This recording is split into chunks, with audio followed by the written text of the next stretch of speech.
Taxi, back to normal.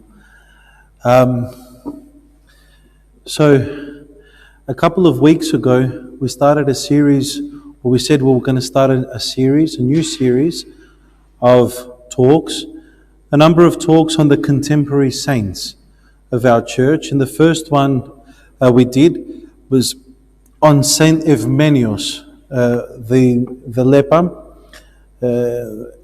and there was another saint which I wanted to do after him, which was Saint Sophia of Glycura up in Castoria. But since yesterday was the feast day of Saint Luke of Crimea, the surgeon, I thought that it's probably more appropriate this time to do Saint Luke tonight. Saint Luke, we call him the Blessed Surgeon, the Archbishop of Crimea. And in order to give you a little bit of background on Saint Luke, we need to know a little bit of Russian history, or the Russian history of the 20th century. Saint Luke was from modern day, what today is Ukraine, but when Ukraine was part of Russia, before the Soviet Union fell apart, he lived in a very difficult time in Russian history. His father was a Roman Catholic, his mother was Orthodox, but he was given an Orthodox upbringing. Now, it was in the year 1917, Russia went through a very big change, let's say, in its history. It went through what we call the Russian Revolution. I don't know if any of you are familiar with that, but basically it was an overthrow of the monarchy, and the last Tsar, as we say, or Emperor of Russia was Tsar Nicholas, along with his wife, the Empress Alexandra. They were the last monarchs of Russia, and they were overthrown along with the entire, obviously, imperial family, and also executed. Later on, I think in the year 1918, they were executed and recognized by the Russian Orthodox Church as saints with the title Passion Bearers. If you read the life of the last emperor, or the last Tsar of Russia, Nicholas, you'll see that he was known for his strong faith. He was a very devout, faithful person, even though history tells us that he wasn't a very strong leader. He wasn't a strong leader, but he had very strong and devout faith, along with his wife as well, who wasn't of a Russian background. I can't remember where she was from, to be honest with you. But the 20th century brought a wave of countless new saints to the Orthodox Church, but especially in Russia. And you'll hear about that now tonight as we talk about Saint Luke the Surgeon.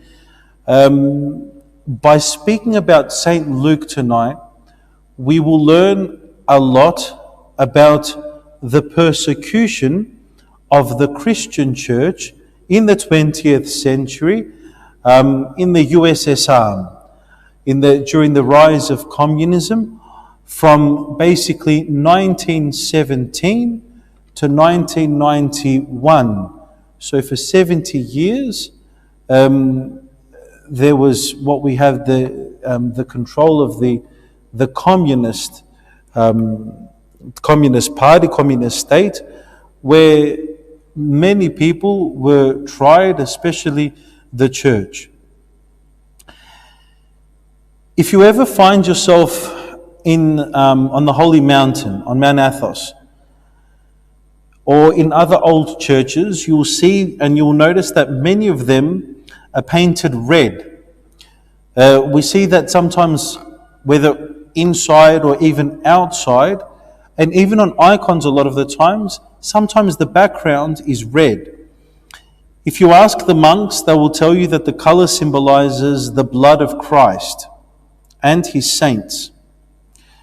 It wants to remind us that whereas the various religions or ideologies spread via propaganda, violence or oppression, the Church of Christ won people's hearts through weakness, the blood of Christ and the saints, martyrdom and witness. And that's a fact. That Christianity did not spread either by forcing itself on people, generally, although we do have isolated incidents where that does happen, but that was not the mindset of the Christian Church, just so we get that clear. People can, in certain aspects, accuse the Christian faith at times of forcing itself, even violently, on people. That is very foreign to the Christian way, the Christian tradition, and the Christian teaching. And always the Church as a whole has condemned that, especially the Church in the East. Okay? And I say that for a specific reason. The way that the Christian Church spread throughout history was by being persecuted. Not persecuting, not forcing, not violent, but by being persecuted. Okay?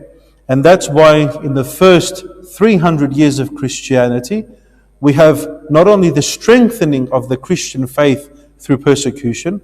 One Christian would die and be killed, 10 would be baptized. It was the irony of the way that God's grace would work. And that's why the church is said to have been built on the blood of saints.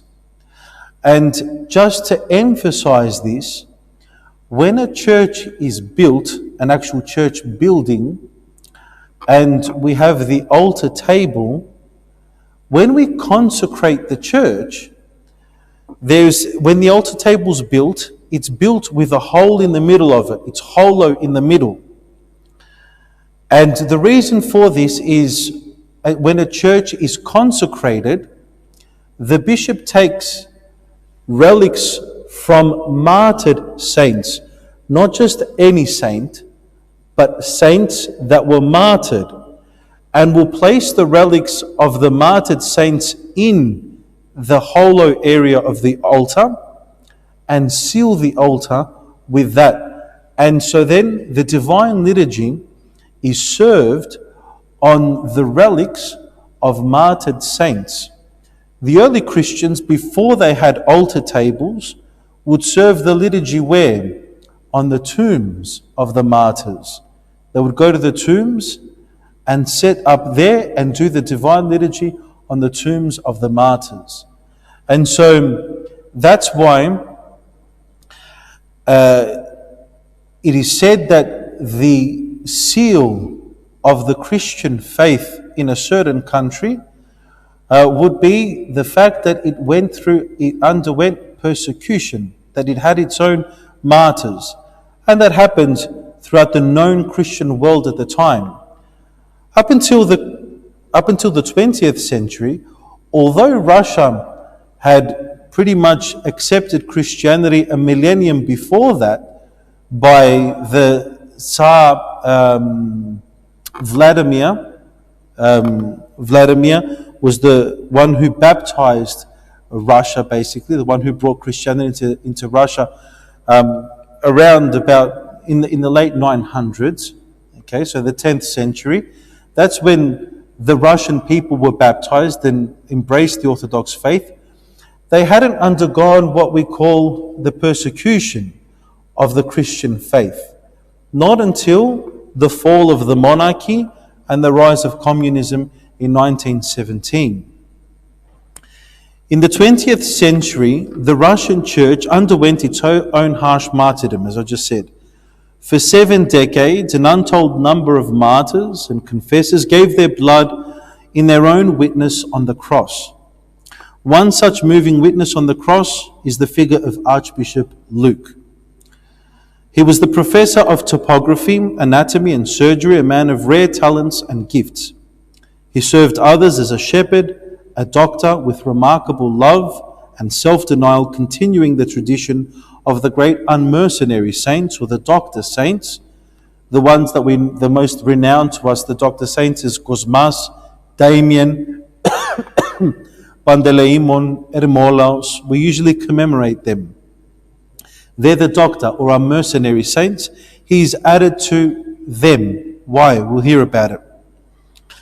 We shall try to make a brief approach to this figure and sketch his life, but first let us travel together to the Holy Land of Russia to see the natural, social and spiritual environment in which Saint Luke lived.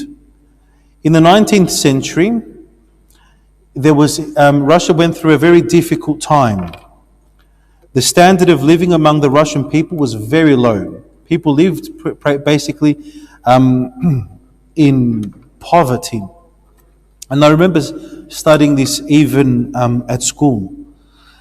The living traditions were dreadful. It is understandable that the new nihilistic ideas that were gradually to influence a large part of the Russian population would find fertile ground, because people were suffering so much. When this idea of communism came up in 1917 by Lenin and his group, the people easily accepted that. Why? Because communism was saying, there's going to be no more social classes, no more rich people, no more poor people. Everything's going to be something which is common. Ideally, that sounds like something good. So you would see why the people so easily grasped onto that. Even similar ideas, Hitler had similar ideas as well. Sometimes if we think, how did people like Hitler, who turned out to be tyrants, get such a big following, and people actually did the things that they asked?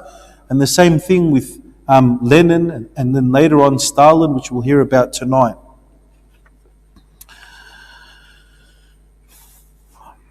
At that difficult time, a counterweight of the spiritual degeneration of the Russian people would be played by some monasteries and the figures of the great elders. Let us first visit a monastery in Sarov, dominated by the figure of Saint Seraphim of Sarov, which some of you may have heard of before. Countless numbers of people eagerly hastened to meet him. He welcomed everyone with love and warmth, greeting people by saying, "Christ is risen, my joy." This was the very famous quote that always Saint Seraphim of Sarov would greet people with. The convent, which the saint assisted greatly, was built close to the monastery of Saints of Sarov. Not long before his repose, he foretold all the terrible events that will take place. He said that there will be so much sorrow and so many martyrs that the angels would be hard to put and to collect all the souls. But he also foretold that after 70 years, the church will flourish again. So before all of these things happened, Saint Seraphim prophesied that was going to happen. We now find ourselves in 1977, on April 14th, of the year that Saint Luke was born. His name was not Luke, but it was Valentin at birth. The saint's farmer was a pharmacist, but the shop didn't do too well, so he decided to close it. So therefore he worked as a public employee. The saint's mother, his name was Maria, who was well known for her charitable works. Two worlds watered the soul of Valentin: doubt and faith. What had the greatest influence on his soul was the famous monastery in Lavra, the monastery of caves. Now, that monastery is found in Kiev, modern-day Ukraine. It is one of the most sacred places for the Slav, the Russian Orthodox faithful. Why? It's a very large monastery. It has in it these unique caves where there are a lot of ascetics who lived there, but also who were buried there. It is at that monastery, in those caves, there are more than 350 incorrupt bodies of saints, all in that one place. So although for us it is a sign of sanctity, and it is normal, let's say, to have as a sign of sanctity and see an incorrupt body, so we can go to places in Greece or even in Palestine and other Orthodox places where saints' bodies have not gone through that natural thing of decaying, but they've remained incorrupt, and that's a sign of sanctity. Usually you find that in places like, for example, in Evia in Greece, with the body of Saint John the Russian. On the islands of Kefalonia, you have Saint Gerasimo. On the island of Zakynthos, you have Saint Dionysios. On the island of Kerkyra, you've got Saint Spiridon. But these are in isolated places, and each place is considered as sacred because this saint lived there, and today they're blessed to have their incorrupt body. At this monastery in Kiev, the Lavra of caves, there are more than, as I said, 350 of these incorrupt saints. And another how many skulls and relics of saints which exhume fragrant myrrh. And so it's seen as a great privilege for the Russian people or any Orthodox faithful to visit that place as a place of pilgrimage and spiritual solace. So Saint Luke had that place as an influence for himself in his life. With the passage of time, two large catacombs were created, and cells were hewn on either side of the corridors. The enclosed monks blocked the doors and left only a window. This is the way that the monks will live. There are catacombs and skulls of saints, as I said. At the same stage of his life, he was also influenced by the ideas of a great Russian writer, Tolstoy, whom he established a personal correspondence, but he quickly came to understand the errors of this writer, and so he left him and he started to study the scriptures. And at one point in the scriptures, Saint Luke, who was then still Valentine, came across the scripture passage which said that the harvest is plentiful, but the laborers are few.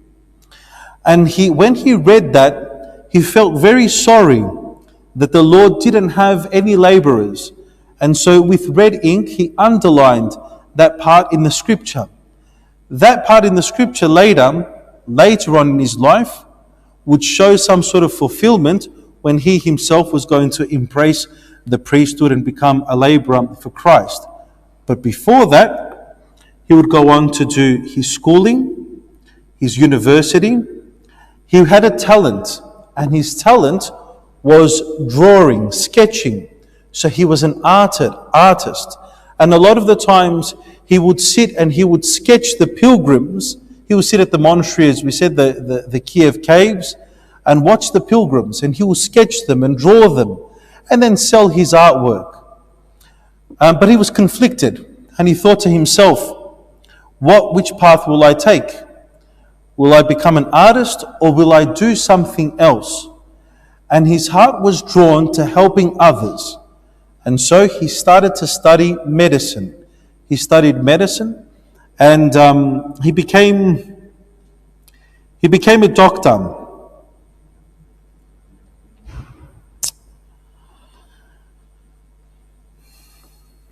He took his first steps in studies specializing in surgery. He took up work at once, mainly on eye cases. In those days, a very common problem was trachoma, a dreadful eye disease, which for many people resulted in blindness. The young doctor, as he was then, introduced a difficult method and gave thousands of people their sight.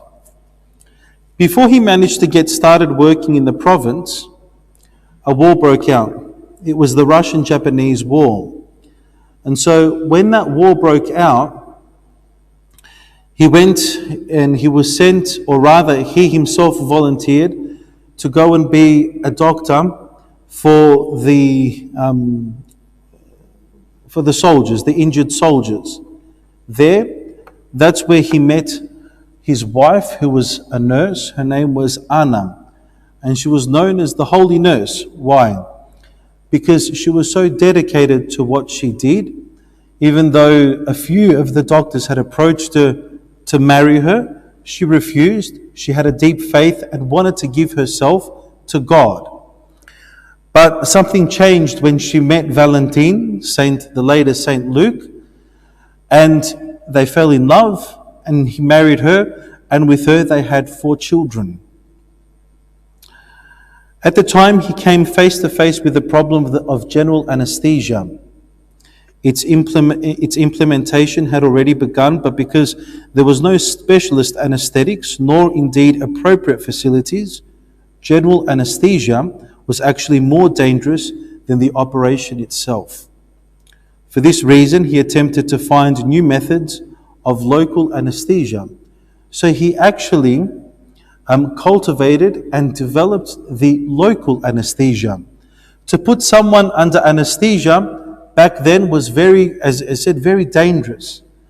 And sometimes you hear a lot of basically horror stories. Sometimes the anesthesia wouldn't work. What they would do was put the person in like a state of paralysis, but that didn't mean that the anesthesia had worked.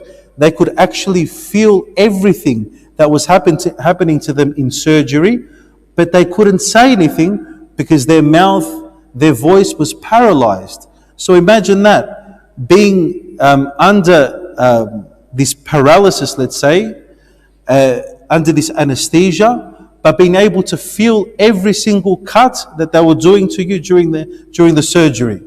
And so because it hadn't properly developed, the Valentine, the surgeon, cultivated and developed the local anesthesia. He often went up to Moscow to work on his thesis, and in 1910 he moved to the town of Paruslav. He found himself in a beautifully picturesque place, but his working conditions left a lot to be desired. The hospital had 50 beds, but its facilities were primitive. There was no electricity nor X-ray equipment. Water had to be brought every morning in a barrel by a water seller. He was taken to the hospital every morning in a carriage, and he utilized even this time. En route, he had to reach and teach. En route, he read Teach Yourself foreign language books and managed to learn 7 languages. He spent hours on the operating theatre and would lock himself up in the evenings in his office, continuing his scientific studies. Towards the end of his stay in Pereslav, he considered becoming involved in surgery on pus-producing infections, concerning which little had been taught at university. And then something strange happened. He himself explained that he had put together a plan for a book, and he wrote the prologue to the book. And then he said to himself, "When this book is finished, a bishop will sign it." 1917 was a difficult year, not only for him, but for the entire Russian people or country. The country was in turmoil. The monarchy crumbled. It was followed by a succession of interim governments. political instability, and the October Revolution. It was also in this year that Valentin's wife contracted tuberculosis. They were therefore obliged to leave that area and move to Tashkent. They made their home in a spacious house, and Valentin was immediately appointed head of the surgical unit of the state hospital, which he had set about organizing diligently. The political situation worsened. However, immediately after the October Revolution, the civil war broke out, which lasted for 4 years and caused havoc throughout the vast country. Millions of people died.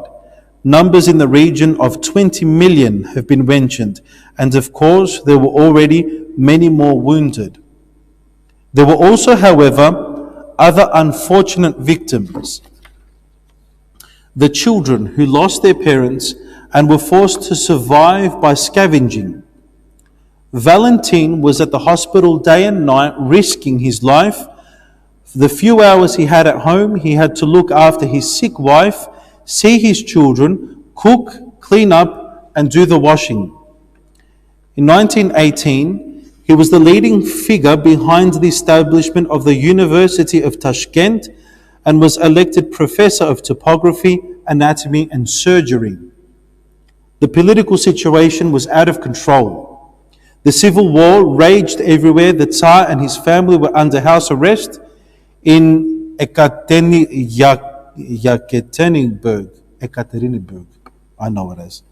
In July 1918, the royal family were executed without trial.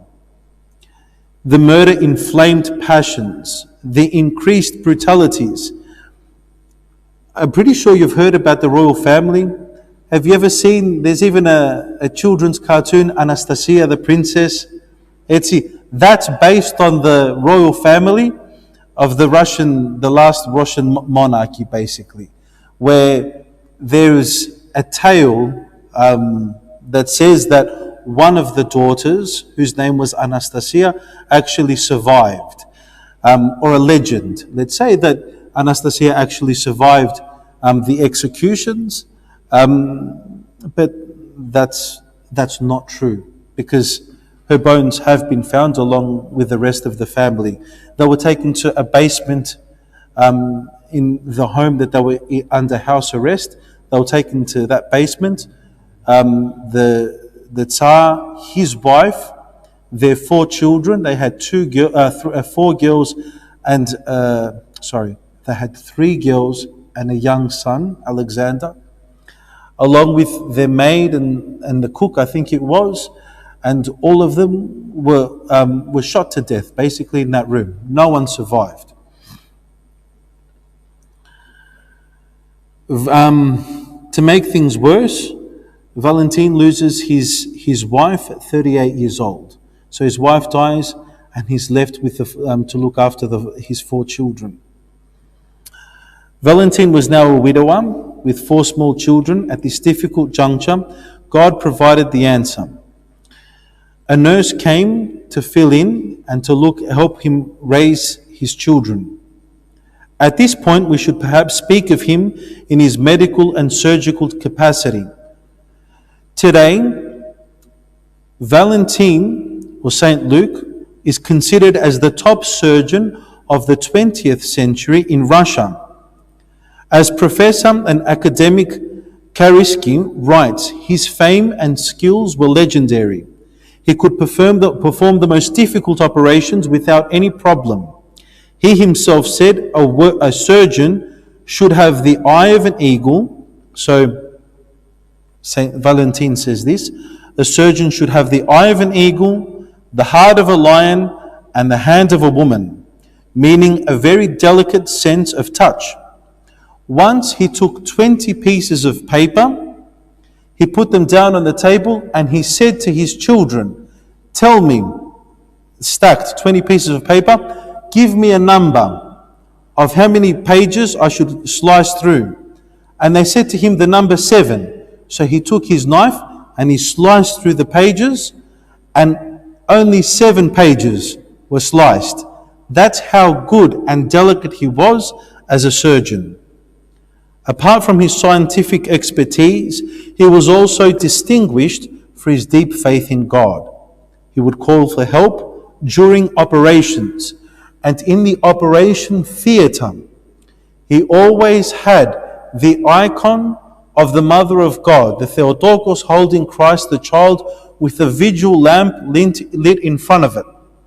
The communists or the atheist regime obviously hated this, and so they told him to remove the icon.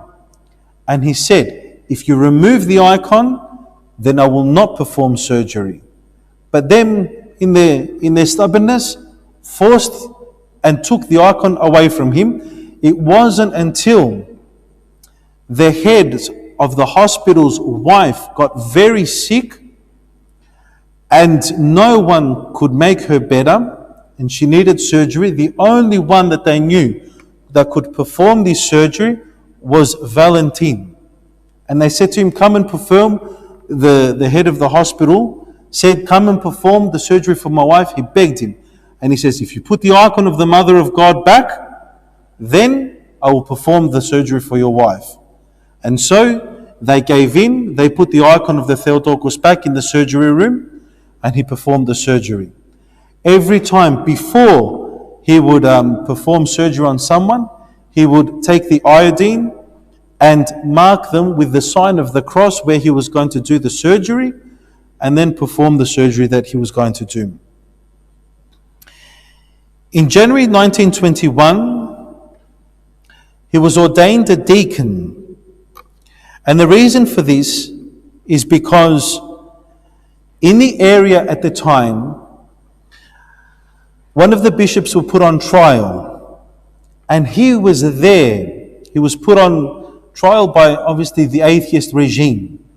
He was there and he stood up and he spoke in defense of the bishop.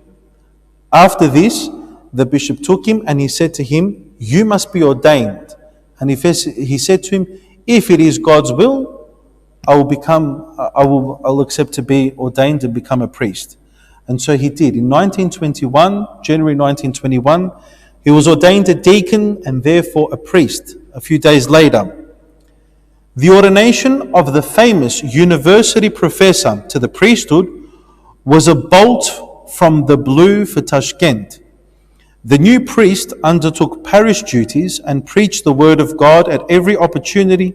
He did, however, have to deal with the ironic jibes of his colleagues and students, who thought he was of no further use to science, but he proved that they were wrong.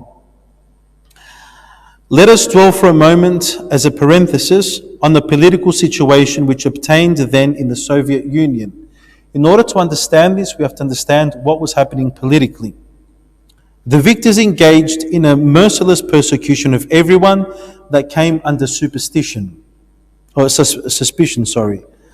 the charge of being counter-revolutionaries and so forth. In other words, that they were against the government. The prisons were packed and the courts were seeing people without a break. The situation was to be made worse by an unexpected event. Lenin became ill, and in 2 years he suffered a succession of strokes and in the end had him confined to a wheelchair. The battle for the succession began, and against all expectations, Joseph Stalin, prevailed, a ruthless man who would not only be the death of millions of citizens, but even of his friends and comrades. It was also in the 1920s that the correction facilities, concentration camps, the ones that they wanted to put us in when we weren't vaccinated, did that come out loud? Camps known as gulags. Within a few years, they had spread throughout the vast country. It all began with a monastery, which was built in the 14th century on the Solovetsky Islands in the White Sea. It was a large monastic center, a central monastery with lots of skeets throughout the island. It was bitterly cold there in the winter, and the winter lasted for 8 to 9 months. Since it was impossible to escape from there, this place became the ideal place as a prison camp. The inmates worked 16 hours a day, and if their productivity was not up to scratch, they were executed as saboteurs. If they wanted to punish someone, they sent them to the skeet of the steep hill, and they took away their clothes and tortured them while they were naked in the snow and ice. Their only food was a soup of rotten potatoes once a day. When after some months the inmates were completely exhausted, they took them to the edge of the hill where there were wooden stairs with 365 steps. They tied them to the barrels and pushed them onto the stairs where they met a tragic death. There were so many dead that a tree formed the sign of the cross with its branches at that place. All the other labor camps followed from Solovetsky. The inmates worked as slaves and died in untold numbers from torture, sickness, and miserable conditions. At the same time, a merciless war was unleashing against the Church. Through a series of legislative acts, the Church was bound in chains. Very many churches and monuments to art were closed, blown up, turned into gymnasiums, barracks, or centers of entertainment. Icons were consigned to fire, burnt, churches were pillaged, and the relics of saints desecrated. Pretty much every single church was either closed in Russia at the time or destroyed altogether. At the same time, 3 hours away from St. Petersburg lies the monastery of St. Alexander Svir, built near the river Svir. St. Alexander was a very great figure in the church because he was granted to see the Holy Trinity, just like the Patriarch Abraham did. And so when he fell asleep, his body remained incorrupt. If you ever do a Google search on Saint Alexander Svir, S-V-I-R, you will find photos on the internet of this saint's incorrupt body. I've seen many photos and even many incorrupt bodies, but like his, they've never seen before. His body is still with its color, fresh as if he died yesterday. And so in 1918, the revolutionaries, they took his body and they tried to burn it. His body did not burn. And so what did they do? They put it in a museum of mummies. Okay? And so after the fall of communism in 1991, the Russian Church asked for the body of Saint Alexander Svir to be returned back to the church. And they said, no, he belongs to the museum because he's a mummy and is seen as something of history. And they said, he is not a mummy, and in order to prove this, to do an X-ray on him. And the government, they accepted to do an X-ray on the body of Saint Alexander Svir, and they found that all his body parts were there and he wasn't embalmed. There was no embalmment done to his body at all.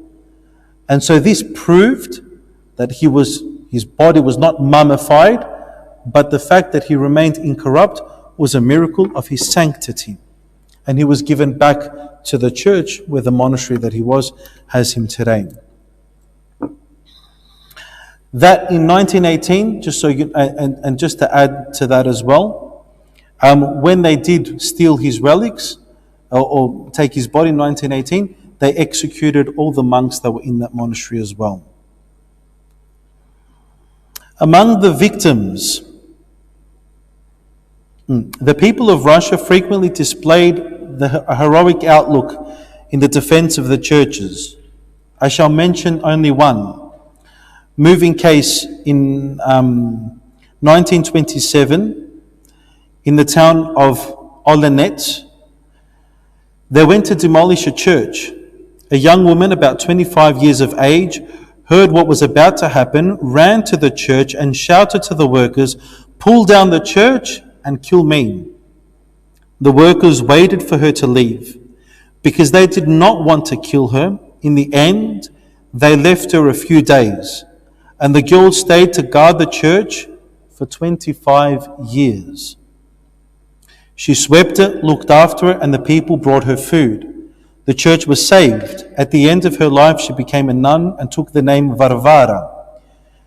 She departed this life at the age of 96 and was buried next to the church, and everyone reveres her as a saint. Among the victims were clergymen and monks. Throughout Russia in 1922 alone, a total of 8,100 clergymen and monks were executed. In St. Petersburg, more than 40 fathers of the Alexander Nevsky monastery were shot against a wall. One Sunday, again in St. Petersburg, they arrested 40 priests at the time they were celebrating the liturgy. They took them to the Smolensk cemetery near the grave of Saint Kseny.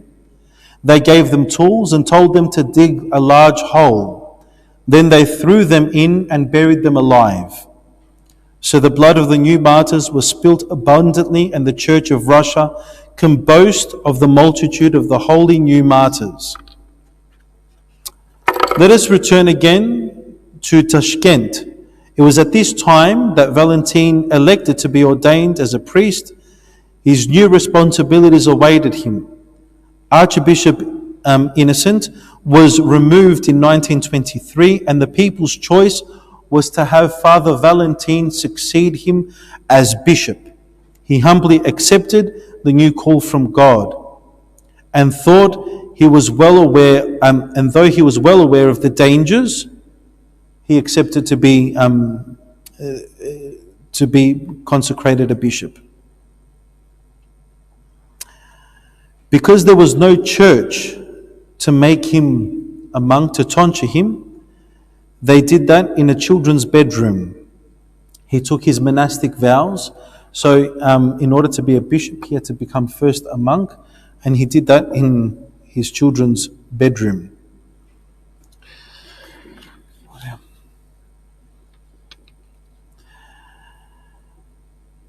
His consecration brought new turmoil to Tashkent. The party people began to spread false stories about him and to undermine him through the press. It was not long before he was arrested on Saturday the 9th of June in 1923 and taken off to Tashkent jail. Thus began the 11 years of imprisonment and exile. He remained in prison for 2 months and was then sent to Moscow, where he twice visited the much-tried Patriarch Tikhon, who was under house arrest at the Donsky monastery. Patriarch Tikhon urged him not to give up his medical and surgical activities, because they were a way of helping people. Having borne a heavy weight of the persecutions, Patriarch Tikhon fell asleep in the Lord on the 25th of March, 1925. His last words were very prophetic. The night will be very dark and very long. A week later, and here I need to tell you that when he became a bishop, his name was changed from Valentin to Luke. He was named after the apostle and evangelist Luke, who, if we know, not only wrote the Gospels, but was a doctor by profession, and he was also an iconographer, the first person to paint the icons of the Theotokos. And so he had all the characteristics. Valentin was an artist, he was also a doctor, and so he took on the name named after Saint Luke the Evangelist. A week later, Bishop Luke presented himself at the dread Lubyanka. There he was interrogated with the harsh methods employed by the investigators there, with a lamp shining in his face. Millions of people were cross-examined and condemned in that building, while many were taken down to the basement and executed with a bullet to the nape of the neck. After his interrogation and conviction, he was put into a notorious black raven. The Black Maria of those areas, these black ravens, brought fear and trembling to the Russians of the time. They transported those under arrest and were always full. Many prisoners died of asphyxiation. Bishop Luke was taken to the worst prison in Moscow. The cells were vastly overcrowded. Most prisoners slept on the freezing floor. The blinds of the windows were closed. An electric light burned the whole time, so the inmates never knew whether it was day or night. Sleep was a real trial. There wasn't enough room for them all on the floor, and if they wanted to turn over, they had to coordinate with others. And there might have been as many as 30 to 40 people in a room which was meant for 6 people. It was in this prison that the saint first noticed signs of a heart complaint that was to worsen in exile and accompany him for the rest of his life. 2 months later, they brought him to another prison on foot. One day he was given a fur coat by the Red Cross, but he did not keep it for long. He gave it to a young inmate who was shivering with cold. In 1923, despite the terrible cold and the fact that he was ill, he was sent into exile in Siberia. The journey by train lasted a month. They were fed half a herring, a piece of bread, and a glass of water a day. The compartments on the train were no different from the cells of the prison. They too were full of prisoners, with one stealing from another. After a month, they arrived in the town of Krasnoyarsk, in the heart of Siberia. They then exiled him to the town of Yenisink, 430 kilometers to the north. The journey took place in the dark hold of a ship, which today is a museum. A short time later, he sought hospital in this area. The doctors were surprised, but very pleased that they would have this famous surgeon with them. They gave him permission and he began to operate. Here too, the need was great. Waiting lists were as long as 2 months. In 1924, he attempted a pioneering and extremely difficult operation. They brought a man who was suffering from a severe renal failure, and Bishop Luke carried out the first successful transplant in the world of a kidney from an animal to a human, and it was successful. As a reward, he was taken by authorities even further away in exile to a more or less forgotten village, Crimea, where there were only 8 houses, and which was cut out. This area was cut out by the snow. It was basically caved in. Despite the difficulties and the very few means available to him, he continued to operate. Indeed, among other operations, was a very successful one he performed for a cataract. In the summer, they brought him back to Yerisnesk. The bishop was housed in the isolation section of the prison, which was alive with bugs, which gave him no peace.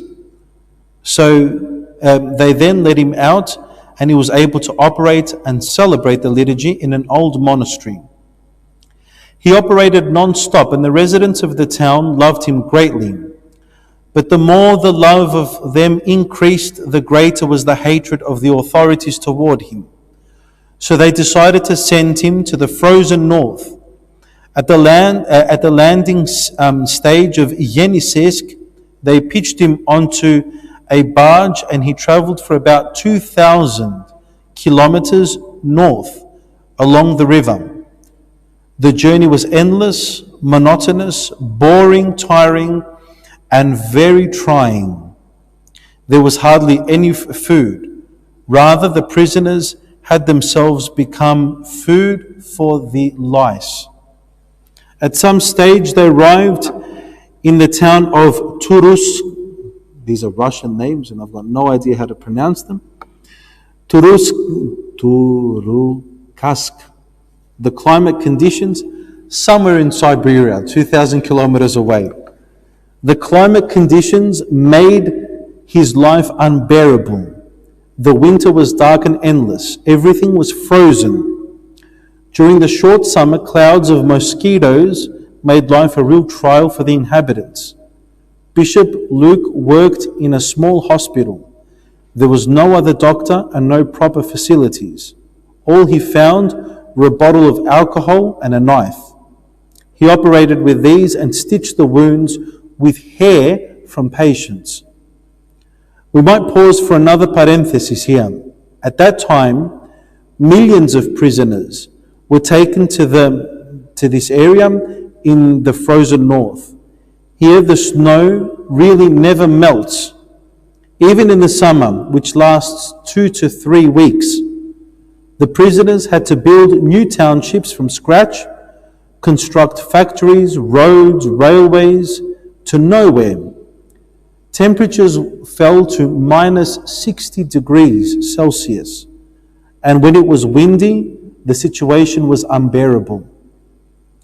The prisoners died like flies. The place was littered with corpses of the condemned. To this day, when the snow melts and water runs, human bones are brought up from the ground in the mountains where the mines were. There were so many dead, it is impossible to calculate the numbers. In the town of Norilsk, which was built in the 1930s by prisoners, there has been created the Golgotha, with lots of crosses and memorials to various nationalities to remind us of the martyrdom of so many people in the surrounding towns too. There were small museums which take us back to that tragic time. It was roughly the routes that Bishop Luke took. The journey of over 400 kilometers had to be made by sleigh. It was a painful journey. In the heart of winter, the cold was terrible, the darkness oppressive. He stopped at a small village, and then the journey continued on to the river of Yenisei. In March, the director of the Cheka sent the sleigh again to fetch him back. In Turusk, someone had died from the lack of medical care, and the people were up in arms, and so they demanded that Bishop Luke return. The date had almost arrived for his sentence to be served, and he awaited for it in anxiety. He watched the river boats as they sailed away, but he wasn't taken, which meant that he had to wait for the next year, for the summer to come, for the snow to melt, for him to wait for the boats to come back and take him if they allowed him to be freed from that area. He took up his episcopal duties. They would not give him a position at the university, so he received patients at home. A lot of young people gathered around him, and he helped them in a paternal manner. While they assisted him in his work, they went around looking for people who were poor and sick and told him about them, and the people loved him very much. It was not long before new problems presented themselves. A certain mentally unstable professor committed suicide. The authorities called it murder. And who did they blame? Bishop Luke. For a whole year they spread lies about him in the press. Plays were even written about the bishop murderer. And finally, in 1930, they arrested him. And that's why we never believe slander. This is not just an isolated case, but many times When the devil wants to get rid of something which is good, he will do everything which is evil to try to get rid of that. And usually it consists of an unethical scandal. And in this case, accusing him of murdering this person who had committed suicide, and even making plays about it, and in these days, equal to that, make movies or reels or whatever it is. And we see it happening all the time. So don't be so gullible. Finally, so he was sent back to prison, and he was sent back to exile. When he was presented, lots of people gathered, and this is now someone talking. An eyewitness said, "We saw him from a distance. They were dragging him by his beard, as if he was some type of animal. They spat in his face. It came to me in a flash that was exactly the same way that Jesus Christ himself was mocked." He himself wrote on the train journey, "There were so many lice that every morning and evening I had to take my clothes off, and there were hundreds of them in there every day. In among them, there were also some enormous black ones, like that which I've never seen before." Many days later, he arrived at the town of Kodla, his place of exile. This had also been built in the vast forests by prisoners, many of whom had died martyrs' deaths. Bishop Luke was initially taken to the prison of Godlia, and then 3 kilometers further. They lived in wretched, roughly built shacks. They were forced to sleep in the open, where they had to deal with the cold and damp. Many people committed suicide there. At the time, an epidemic of typhus and other diseases broke out. The inmates died without being given any attention. Every day, they dug a large pit and would bury about 70 bodies. Bishop Luke watched this drama of the dead, unable to offer anything. Soon afterwards, he was taken to the hospital in that area, and he was allowed to operate because the needs were so pressing. It was not long before he was moved again, this time by the river Bost,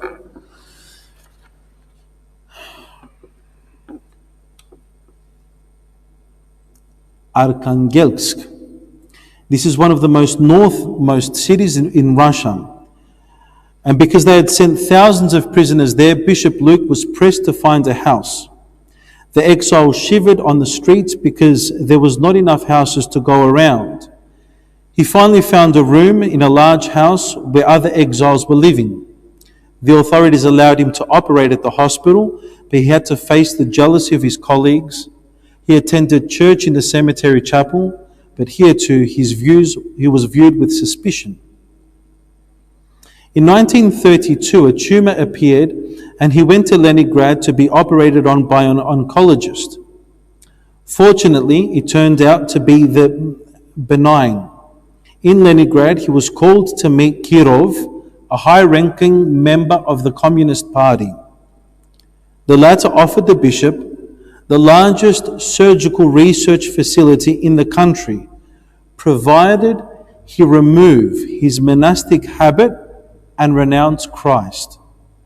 He refused and returned to his place of exile. In 1933, his famous book was published, Essays on the Surgery of Pyogenic Infections, signed Bishop Luke. The book was very well received and ran into a number of editions. One of the professors of medicine declared that our country does not have any other such book with so much knowledge of surgery and so much love for people. He was one step away from discovering penicillin, but he didn't make it. In the 1930s, there was an era where Stalin was all-powerful. That was the era where Stalin was all-powerful. The Gulag was at its height. Millions of people were in the camps and worked at forced labor. More than 300,000 people worked on the White Sea Canal, digging their way through granite rock with primitive implements to create a stretch of waterway 280 kilometers long. At least 100,000 died and others had their health ruined. In 1936, the terror reached its peak in Moscow. The famous trials took place at which the leading figures from the revolution were eliminated. Arrests of innocent citizens assumed epidemic proportions, and naturally Bishop Luke was under suspicion. And how would you get arrested? Most of the times without trial, and all someone needed to do was to say to the authorities or to a police person or to a guard, say that this person, for whatever reason, they might have not liked him, okay? This person spoke out against the government, okay? Or is a rebel. That's all you needed to do in order to be arrested or to have someone arrested. One evening in 1937, police entered his house and arrested him. Outside waited the Black Raven, which took him to Tashkent prison. The charges were that as a doctor, he had killed people and that he was organizing a counter-revolution and a plot to kill Stalin. Many of his colleagues were also arrested and they gave way under duress and they testified against him. They tried to make him sign a confession and subject him to a chain of terrible, cruel cross-examination. Fixed on a chair under the glare of a powerful lamp, various interrogators cross-examined him ceaselessly, day in, day out, for 13 days. They would not let him eat or sleep. He often passed out and suffered from hallucinations, and they would throw buckets of ice-cold water on him to bring him round. Because he refused to sign the charges, he was again subjected to this chain of cross-examinations for another 13 days and nights. His body was covered in sores from the blows. They kept him in this prison for 2 years under constant threat and torture. In 1939, they sentenced him again in exile to Siberia, and this time for 3 years. Another grievous train journey, and then by riverboat to the town of Murta. Here he presented himself at the hospital and asked to be allowed to operate. They engaged him, but since there was no other position available, they gave him the job of washerwoman in the hospital. They gave him a small room in the hospital building, and he lived in great poverty. Here too he was very active in the operating theatre, even though working conditions were very bad. There was no church in the village. Every morning Bishop Luke would go to a nearby forest to pray. He would set up a little icon on a log, kneel in the mud or in the snow and pray. But even there the young members of the Communist Party would desecrate his prayer. God had been exiled from everywhere. There are still people living in this area to this day. At the time, the world scene was dominated by war. This is the First World War now. The German hordes invaded Russia, causing enormous damage and leaving countless victims. The whole country underwent dreadful trial. Okay. I'm trying to, because time is passing as well, there's a lot to go through here. And it's very interesting, his life.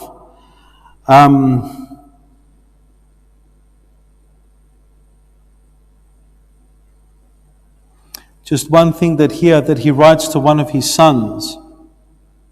I've come to love the trial, which strangely purifies the soul. Eventually, just because there's not that much left, let's go through it. Every now and then he would go to the train station to pick out the worst of the wounded in order to operate on them. All of the soldiers loved him greatly because they felt that he had saved their lives. There was no church anywhere. All of them were closed. But now Stalin needed the church. When the war broke out against Germany, Stalin needed the church. Why? Because when Hitler started to invade Russia, Hitler was promising the people, the faithful Russian people, that he would open the churches, and the people began to side with Germany. And because this was happening, then Stalin then started to change his attitude and said, we need the church. And so for a small amount of time, he gave some sort of freedom. Bishop Luke was then appointed in the city and was given permission for the opening of a small church, St. Nicholas.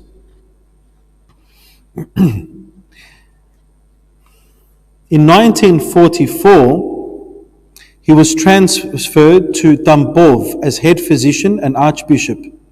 Here too, everything had fallen apart. With great effort, he managed to repair the ruined church of the Holy Protected Veil, and he began to celebrate the liturgy and preach with joy, because as he said in his first sermon, for 15 years my lips have been sealed. At the time, he worked at 2 hospitals, and in the ecclesiastical sphere, he made tremendous efforts to reorganize his province. In churches, he preached the word of God, and people flocked to hear him and were profoundly influenced. The authorities were in a cleft stick. They recognized his enormous scientific, social, and patriotic contribution, but they could not tolerate his sermons and pastoral work. They often invited him to scientific conferences or the university, but asked that he come without his cassock and pictorial icon, and he would not give way. His famous quote was, "My cassock will come off only with my skin."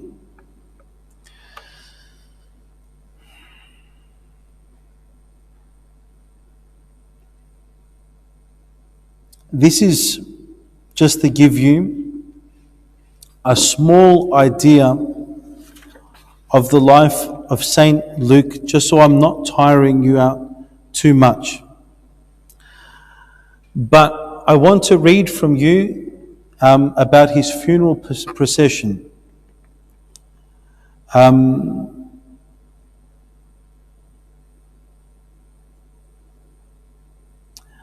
Archbishop Luke died on the 11th of June in 1961,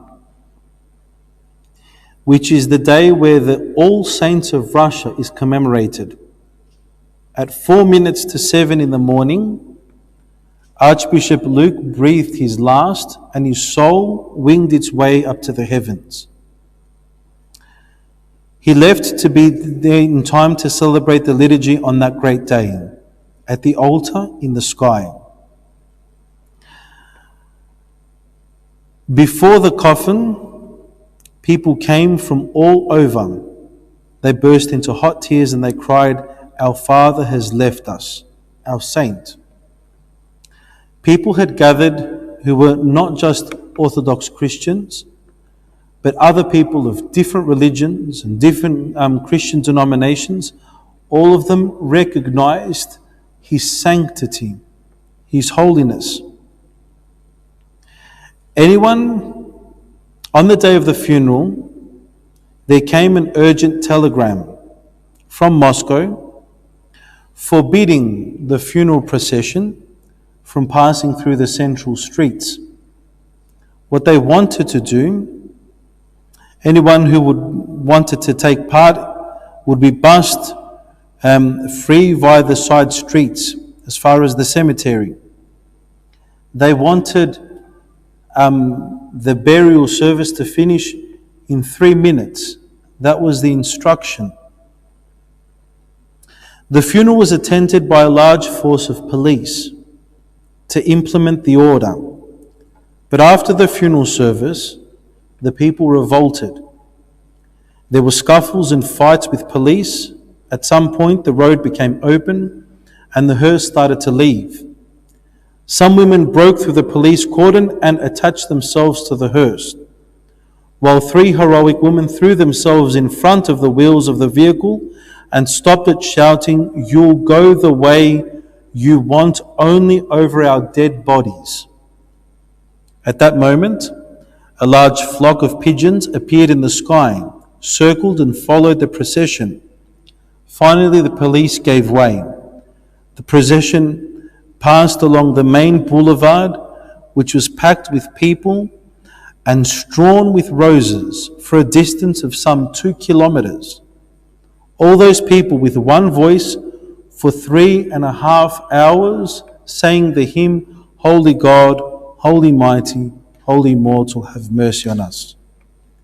He was buried in the cemetery of All Saints, and since then his grave has become another pool of Siloam. His miracles are countless, and so in 1966 the Russian Church announced his official canonization. In March 1966, his relics were translated by Archbishop Lazar of Crimea and his priests. At the time of the lifting of his relics, a sweet fragrance surrounded the area. Among his relics, his heart, his brain, eyes and lungs were found incorrupt. On March 1996, his relics were taken to the Church of the Holy Trinity in Simferopol in the presence of thousands of people. And in 2001, they were placed in a beautiful silver casket, a present from Greece. Why? Because in Greece he had also worked a lot of miracles amongst the people. His memory is kept on June 11 every year, and thousands of people came for the feast from all over Ukraine, Russia, and from abroad. That's just a little bit on St. Luke, the Blessed Surgeon, which we celebrated yesterday, and may we have his blessings and his intercessions and prayers. Is there anything that you wanted to say or ask? Yes, Tammy. Yeah. Can I give you the microphone so you can say that and we can hear you? Because that's nice to hear.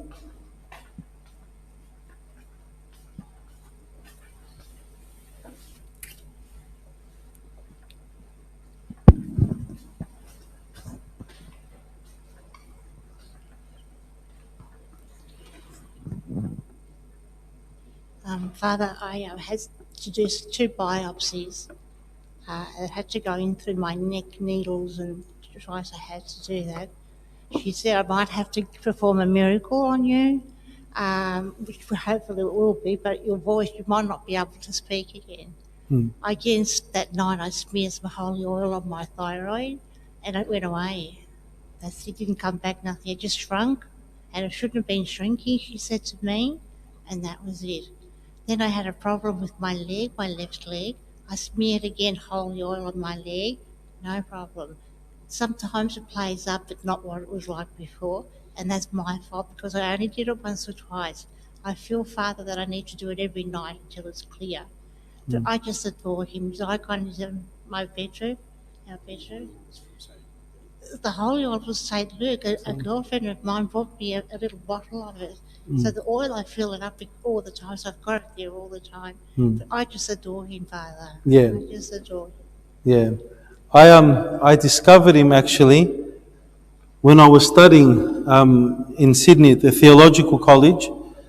And I was just in the library browsing through some of the books.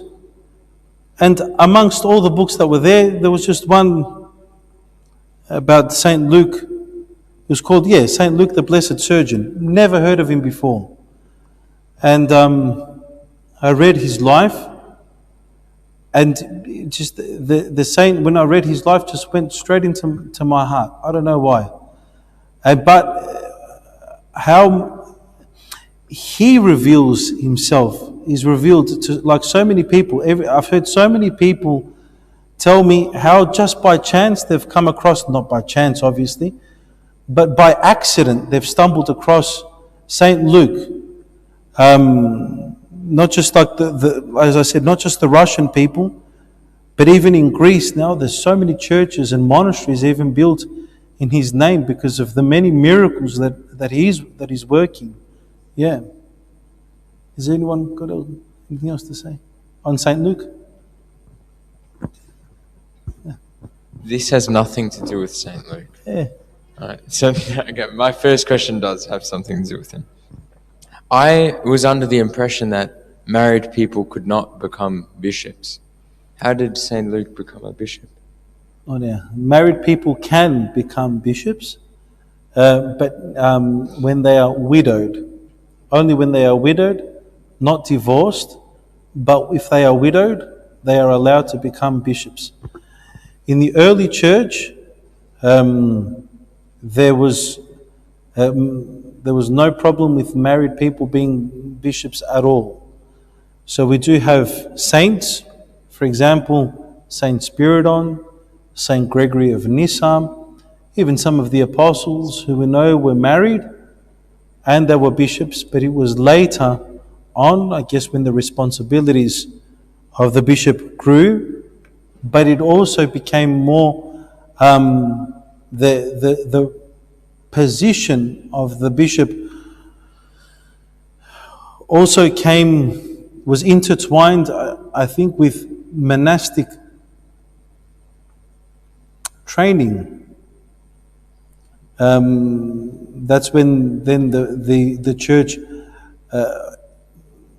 started to have or impose the rule of celibacy for bishops. And yeah, like I said, a widowed person can be elevated to the rank of bishop.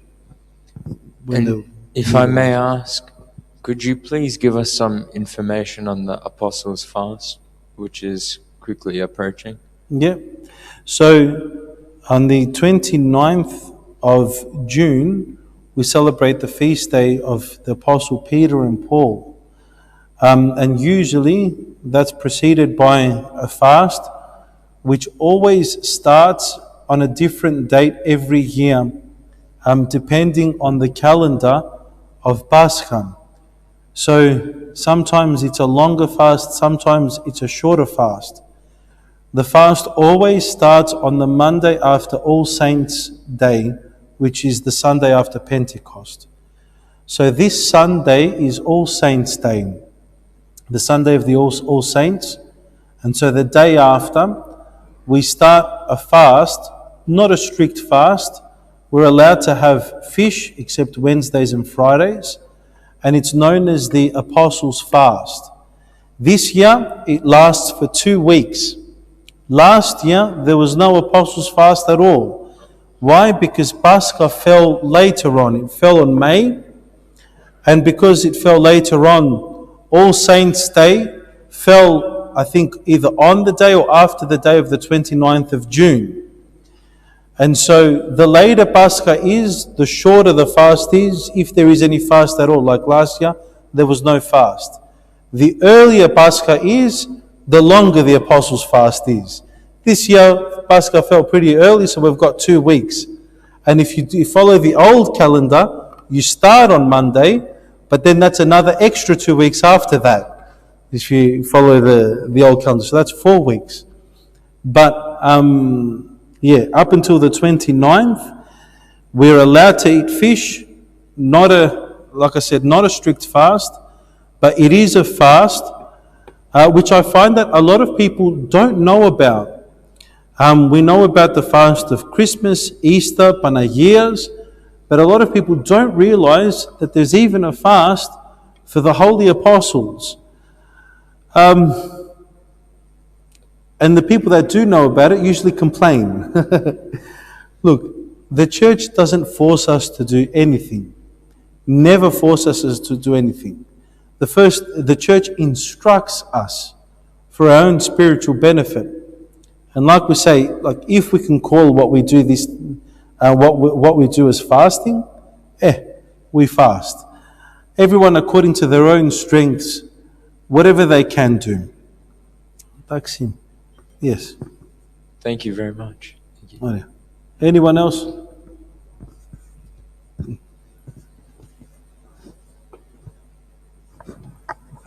Father, you mentioned about St. Luke when he was canonized.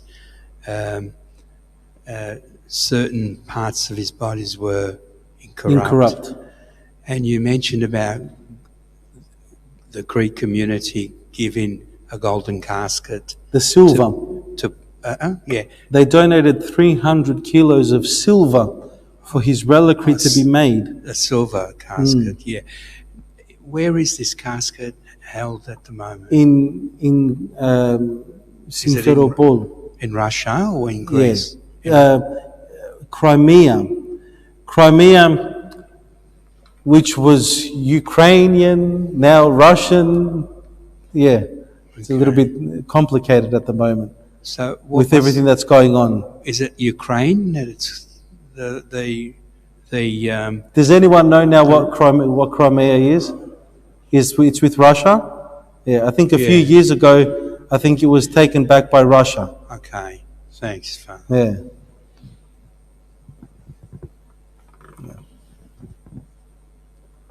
Oh, yeah. Thanks. Let's get you home.